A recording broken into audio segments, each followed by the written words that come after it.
আসসালামু আলাইকুম ভিউয়ার্স। তো সবাই কেমন আছেন? আশা করি আল্লাহর রহমতে সবাই অনেক ভালো আছেন। তো ভিউয়ার্স, প্রতিদিনের মতো আবারও ট্রাক্টরের ভিডিও নিয়ে আসলাম। তো আশা করি ভিডিওটা শেষ পর্যন্ত দেখবেন, তাহলে গাড়িটা কি কন্ডিশন, কত টাকা মূল্য, তো সব কিছুই জানতে পারবেন। তো আজকের যে গাড়িটা দেখতেছেন আর কি, তো এটা হচ্ছে টাফি 45 ডিআই। তো টাফি 45 ডিআই সিলভেরিকের গাড়ি, এটা ডিজিটাল মিটার। যারা টাফি 45 চাষ অথবা ক্যারিংয়ের জন্য মিডিয়াম বাজেটের গাড়ি অনেকেই খুঁজতেছেন বা অনেকেই বলছেন আমাকে, তো আজকে আপনাদের জন্য ভিডিওটা নিয়ে আসলাম। তো গাড়িটার সাথে যে টায়ারগুলি আছে এটি কিন্তু অরিজিনাল টায়ার এগুলা। তো এমআরএফ টায়ার লাগানো আর কি, অরিজিনাল টায়ার। বিটগুলো একেবারে নতুনের মতোই আছে, তো আপনাদের টায়ার চেঞ্জ করতে হবে না। তো চাষ করতে চাইলে চাষ করতে পারেন, বা ক্যারিংয়ে চালাতে চাইলে চালাতে পারেন। তো এমনিতে গাড়িটা কোনো প্রকারের গ্যাস নেই, কোনো গ্যাস নেই ইঞ্জিনটার মাঝে, ইঞ্জিনে কোনো সমস্যা নেই। গিয়ার বক্স, ফুয়েল পাম্প এগুলি সব কিছুই কাজকাম করানো আছে।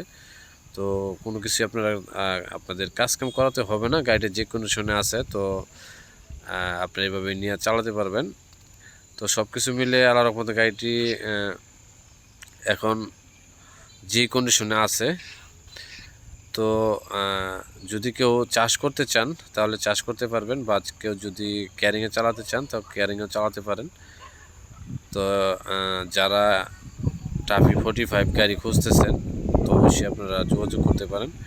তো যদি সরাসরি আপনারা ফোনের মাধ্যমে বিস্তারিত আরও ভালো কিছু ভালোভাবে জানতে চান বা জানার ইচ্ছা থাকে, তো অবশ্যই আমাদের সাথে যোগাযোগ করুন, বা আমাদের ভিডিও ডিসক্রিপশন লিঙ্কের নাম্বার দেওয়া আছে, ওইখান থেকে নাম্বার নিয়ে অবশ্যই যোগাযোগ করবেন।